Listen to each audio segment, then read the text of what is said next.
Good morning, students. I, Sunil Kumar Singh, I am going to explain you democracy. What is democracy and what is its history? What is democracy?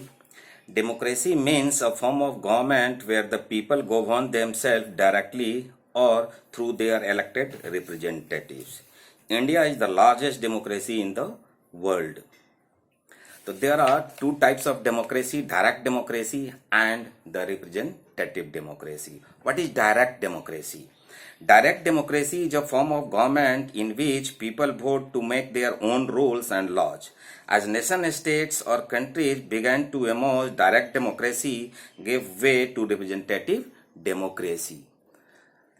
What is representative democracy? Representative democracy is a form of government in which people vote for their representative. The representative makes rules and laws that govern them and their people. Modern representative democracies are governed by various political institutions. So, direct democracy and representative democracy. And what is democracy? Everybody knows what is democracy. Rule of people. ना जनता का सत्ता में कौन है? Who form the government? People. Okay, people, जनता ही सब कुछ होता है इसमें. और कैसे, how the democracy emerge. It is a long history from the basic to till now. हम देखेंगे आगे कैसे कैसे डेमोक्रेसी का इमर्जेंस होता है, कैसे कैसे through which of the process democracy developed till today in the modern day, from the ancient to till day. The adoption and practice of the basic principle of the rule of law is a necessity for any democracy. Okay, the rule of law, it is a key terms, rule of law, that plays a vital role in democracy. Rule of law. The rule of law means that all people and institutions are bound by the law. No one beyond the law. Under the law, उस कानून के तहत सभी आते हैं, चाहे वो राजा हो या प्रजा हो, चाहे बड़े लोग हो या छोटे लोग हो. कानून के नजरों में सब लोग समान हैं. It means that all people are equal before the law and all laws apply equally to every citizen. ये तो रूल ऑफ लॉ की बात होती है एंड फंडामेंटल राइट्स की बात होती है डेमोक्रेसी में. तो these are the two terms, rule of law and the fundamental rights which are granted in democracy. In a democracy, fundamental rights are guaranteed to every citizens. These are guaranteed by the Constitution. What is Constitution? It is a written documents of the country and recognized by its Supreme Court. The fundamental rights are guaranteed by the Constitution of the country and recognized by its Supreme Court. In India, in our country, what are the fundamental rights? Which are that is mentioned under the Constitution. They are 6 in numbers. That was 7, but the right to property, that उसे बाहर कर दिया गया है. Right to equality, right to freedom, right against exploitation, right to freedom of religion and cultural and educational right, and the lastly, right to constitutional remedies. These are the such and such rights which are considered as the fundamental rights and which are mentioned under in the Indian Constitution. So more or less, this is the concept of democracy. What is democracy? अब हम देखेंगे कि what is its history, how democracy emerged in the world. History of democracy. Let's find out how democracy was born. The key junctures which led to the formation of modern democracy are as follows. The first sign कहाँ, सबसे जो beginning point था, जो पहली जो झलक थी प्रजातंत्र की, डेमोक्रेसी की, वो कब और कहाँ देखने को मिलता है. The birth of democracy can be traced back to the Babylonian civilization which gave us the code of Hammurabi. Hammurabi राजा था बेबीलोन का. A well-preserved code of law dating back to about 1772 BC. Okay, not C, mind that. 1772 BC, that was the first sign. The Babylonian king Hammurabi got this code of 282 laws inscribed on stone and clay tablets. तो उस पे inscribe किया Hammurabi ने. Hammurabi जो Babylon का राजा था वो 282 कानूनों को अंकित करवाया इस पे क्ले टैबलेट्स पे या और स्टोन्स पे और जगह जगह उसको लगवाया. In India a somewhat democratic system was in existence during the 6th century BC. हमारे देश में 6th century BC में इसकी प्रथम झलक मिलती है. किसकी? डेमोक्रेसी की. Mahajanapadas were city states that had either a monarchical form of government or the Ganasangha form. Monarchical or Ganasangha. In a Ganasangha or Gan Raj, the state was ruled by a group of people who were elected by the tribe members. The heads of clans of various tribes ruled the territory collectively. Vaishali in Bihar was the largest of these republics. Okay, what is republics? Republic is a country that is governed by a president and politicians elected by the state. तो इसकी बिहार में वैशाली एक जगह है ना बिहार में, वहाँ इसकी झलक देखने को मिलती है. In early 16th century BC, a form of democratic government came into existence in Athens. Celestinians was responsible for introducing the system of democracy in Athens. Thus, he earned the name the father of Athenian democracy. Who is considered as the father of Athenian democracy? He is Celestines, है ना.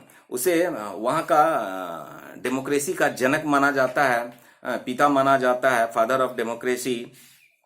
Everyone had the right to vote, though only the male citizens had a say in how the city was run. Not women, only men. They could even punish a politician. There were about 30,000 citizens. The ruling council had 500 members, all men who were chosen for a year at a time. That was the system. That was the system at that time in Athens. Women, slaves and foreigners were not allowed to vote. महिलाओं को, दासों को और विदेशियों को, outsiders को right to vote not granted. The citizens met to vote for new laws put forward by the council. Usually around 5,000 citizens met every 10 days or so on a hill called the Pnyx. In Athens, you can still see the stone of this historic meeting place. आज भी इसे देखा जा सकता है. Democracy appeared in the Italian city-state of Rome. Turn towards the other Italian city-state of Rome at about the same time as it did in Athens. The Romans, who spoke Latin, called their system Respublica. Respublica means republic. Meaning the thing that belonged to the people. Roman democracy lasted until roughly the end of the 1st century BC. It was then replaced by a monarchy headed by an emperor. इस तरह से उसको replace किया गया है monarchy के द्वारा, राजतंत्र के द्वारा. अभी इंग्लैंड में देखते हैं. In England the feudal structure was second with the signing of the Magna Carta. ना, Magna Carta is a term. What is Magna Carta? Magna Carta in 1215 CE. Okay.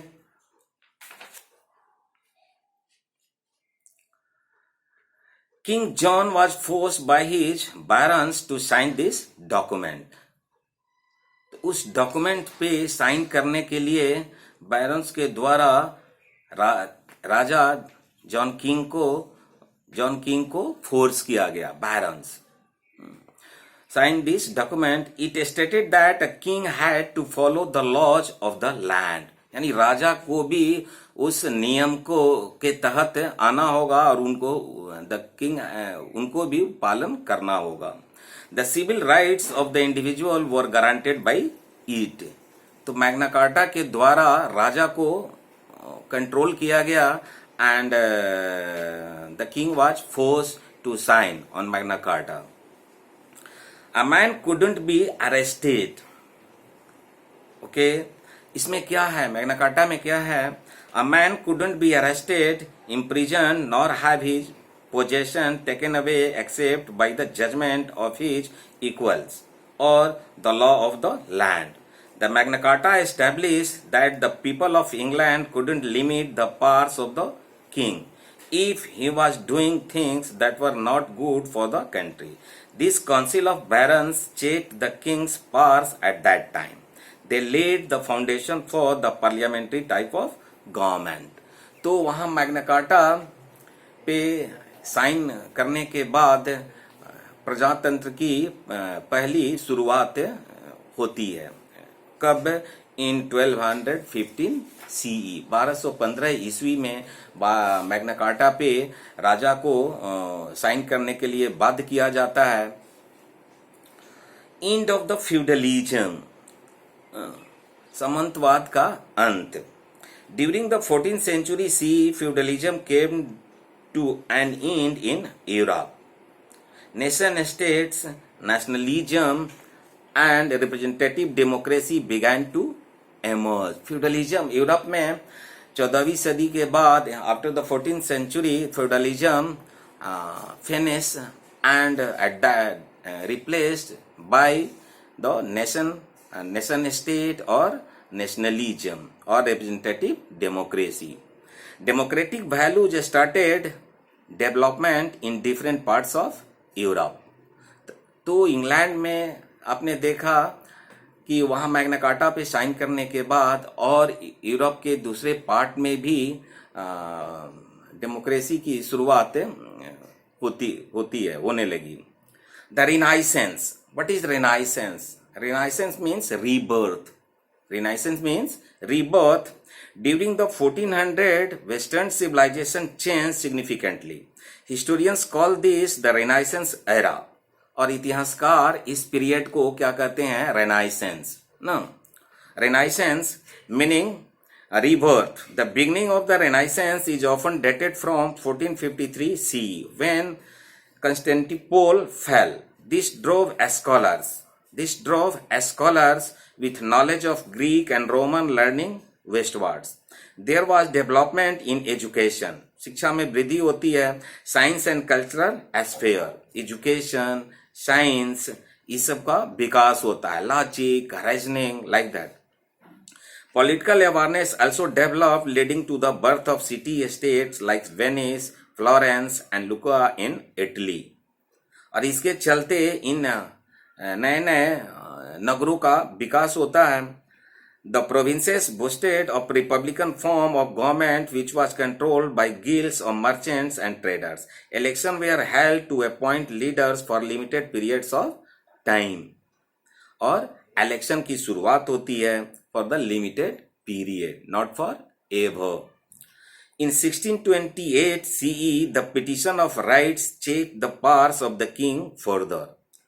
1628 में the Petition of Rights checked the powers of the king further. It ensured that the king needed to take permission of the parliament before imposing any tax. Okay?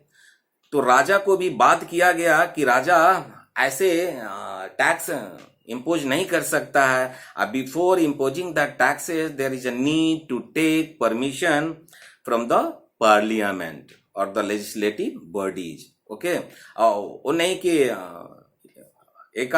अपने मन से आपने जनता पे tax लाद दिया, ऐसा नहीं था ना. पहली बार ऐसा उनको इम्पोज किया गया, बाध्य किया गया to take the permission from the parliament. The glorious revolution, ये क्या है? गौरवपूर्ण क्रांति. और वो क्या था, बिना खून खराबा का। हाँ, there was no blood revolution. The Glorious Revolution or the Bloodless Revolution took place in 1688 CE. King James II of England. Mind that. उस समय राजा कौन था? किंग जेम्स द्वितीय, second of England was overthrown by a union of English parliamentarians. उस राजा को उखाड़ फेंका गया पार्लियामेंटेरियंस के द्वारा, सांसदों के द्वारा। It is believe that this event was the beginning of modern English parliamentary democracy. It is believe that this event was the beginning of modern English parliamentary democracy. ये शुरुआत थी पहला ब्रिटिश पार्लियामेंट्री डेमोक्रेसी का। It is the Bill of Rights was signed in 1689. Bills of Rights पे 1689 में हस्ताक्षर किया जाता है। It has become the most important document in the history of democracy. इसे बहुत important document माना जाता है डेमोक्रेसी के इतिहास में।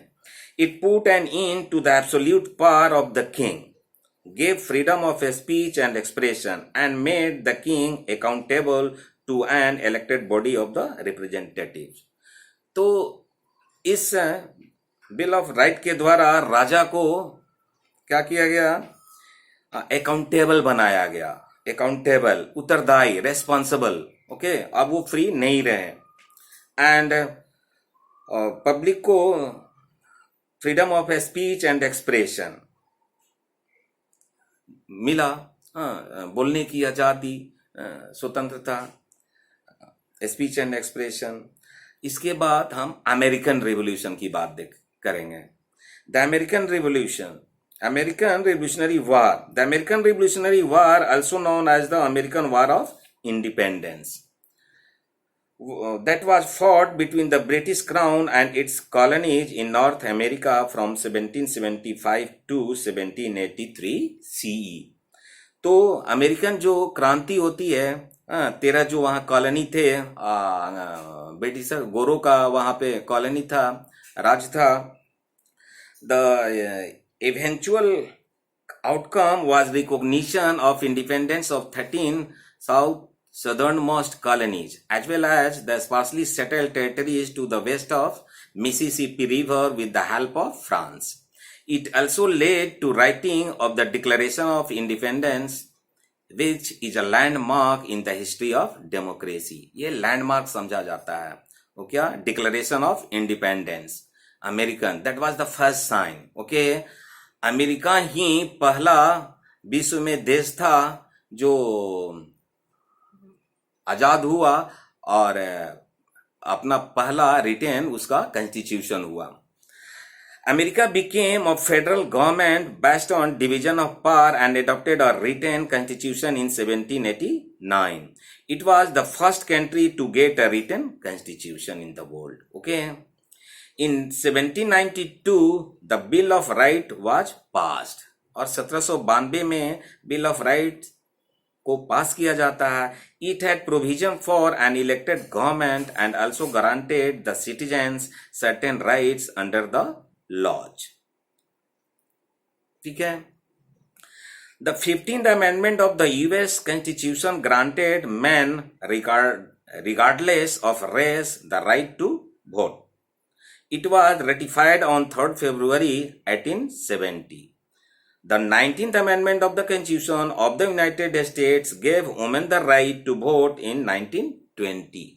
तो 1920 में जा करके वहाँ महिलाओं को राइट टू वोट मिलता है। अब देखेंगे कि अमेरिकन रिवॉल्यूशन के बाद फ्रेंच रिवॉल्यूशन, है ना। स्पेशली 9th क्लास के स्टूडेंट्स को पढ़ना है फ्रेंच रिवॉल्यूशन। ये क्या है? The French Revolution, the period 1789 to 1799, was the event responsible for the downfall of the Bourbon monarchy. Bourbon monarchy धराशायी होता है और वहाँ प्रजातंत्र की स्थापना होती है। The common people overthrew the 1,000 years old monarchical system of France. France में जो हजारों वर्षों से राजतंत्र था उसको उखाड़ फेंकता है वहां की जनता और प्रजातंत्र की शुरुआत होती है. They established a democratic governmental system. In France, people were divided into three states. At that time, the France was divided into three states. Three states, not states. ESTATES. तो वहां का पूरा जो समाज था वो 3 वर्गों में विभाजित था. More or less, states means classes. Okay.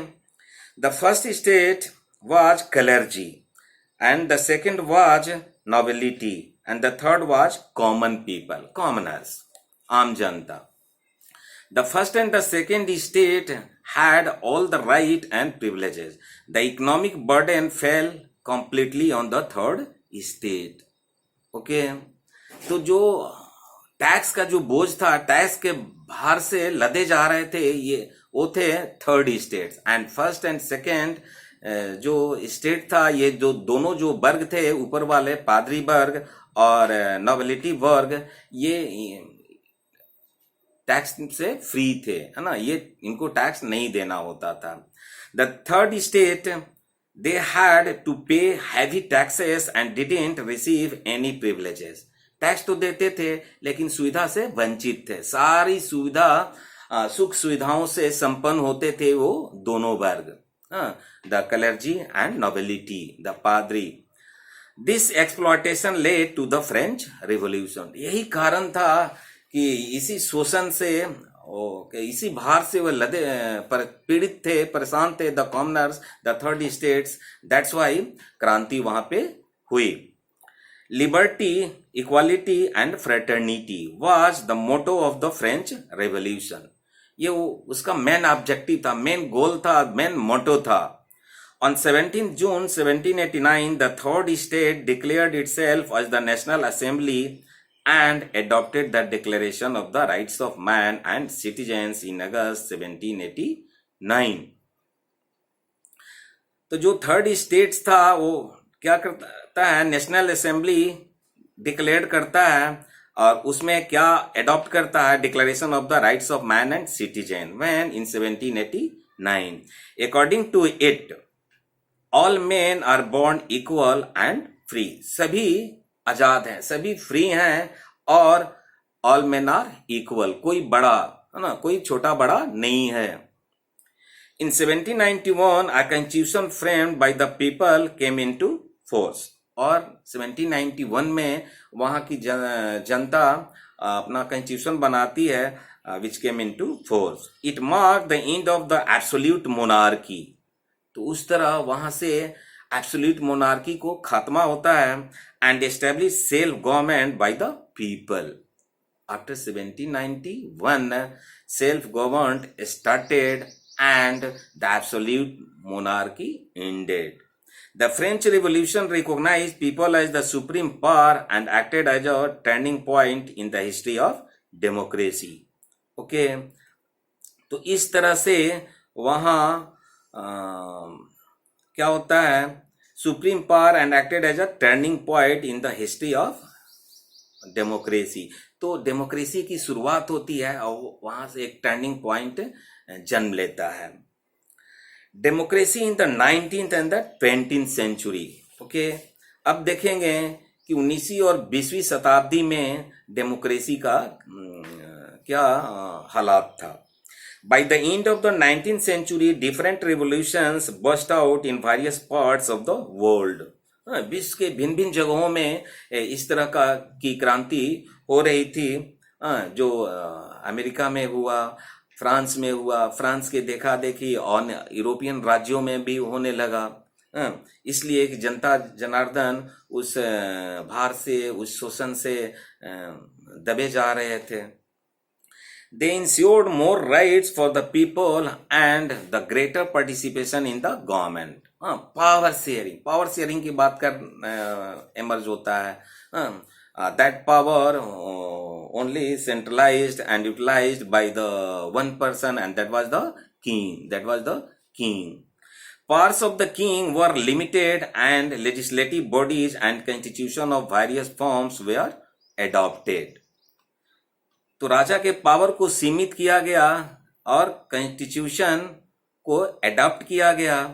Women's voting rights became an issue in the 19th century. Women's voting rights became an issue. एक मुद्दा था, एक मुद्दा बना महिलाओं का मताधिकार. महिलाओं का ना, वो भी तो आदमी है, उसे भी मताधिकार मिलना चाहिए. Issue in the 19th century, specially in Britain and the US.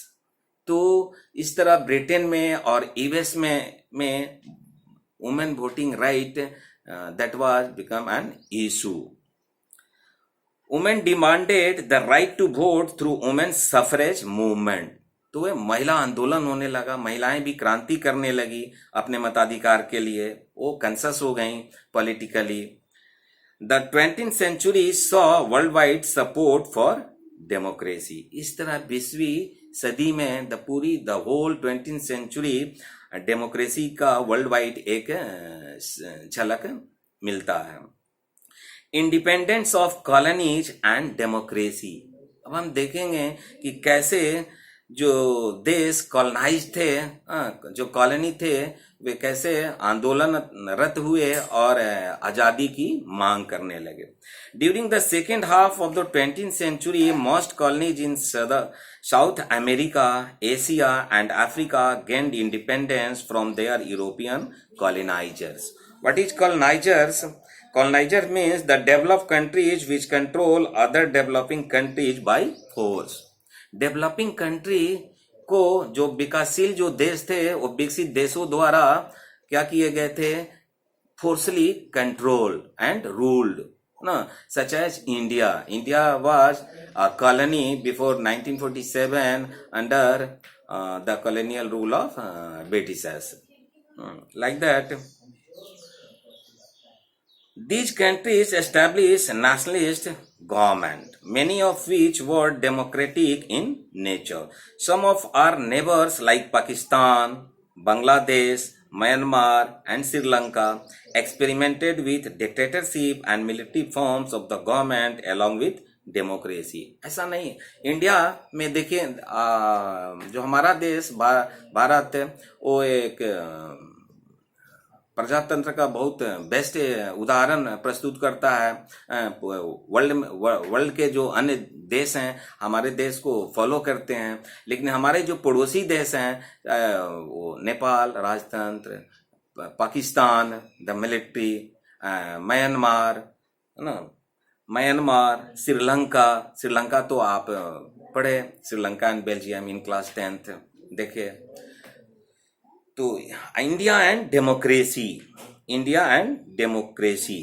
अब भारत की तरफ दृष्टि करते हैं. तो that was the historical perspective of democracy. That was. Now there is a need to turn towards the Indian democracy. अब हम भारत की तरफ अपना दृष्टि डालेंगे. In 1947, India became independent from British rule. हमारा देश 47 में आजाद होता है. India adopted representative democracy and constitution. तो after getting independence, we opted representative democracy and wrote a constitution. It came into effect on 26 January 1950 and India became a democratic republic. The Constitution of India became the primary source of laws and the guiding force for democracy and democratic institution in India. इस तरह हमारा देश आज़ाद हुआ और democracy का जो भी scale है ना, जैसे आप 9th क्लास में पढ़ेंगे कि there are 4 features. Not only this, that is not much of the sufficient कि दिस और that and this and that, these are the parameters or the scale, but it is always a matter of degree, but how much, such as election. ये नहीं कि किसी तरह election हो रहा है यन केन प्रकरण नहीं ना, in election in free and fair manner, like that. तो डिग्री की बात करेंगे. Now, this is the last Universal Declaration of Human Rights. The Universal Declaration of Human Rights was adopted by the UN General Assembly on the 10th December 1948. 10 दिसंबर 1948 को एक universal declaration of human rights पे UN general assembly द्वारा sign होता है. It was the result of the experience of the second world war. The international community came together to create the United Nations to ensure that such a terrible war never occurs again. The world leaders decided to complement the UN Charter with a guarantee of rights of every individual everywhere. Each of the individual, every person, and every place. The Declaration of Human Rights talked about the human dignity and was signed by most countries. और उसपे सारा देश most of more और less countries signed there. It further the development and growth of the principle of democracy.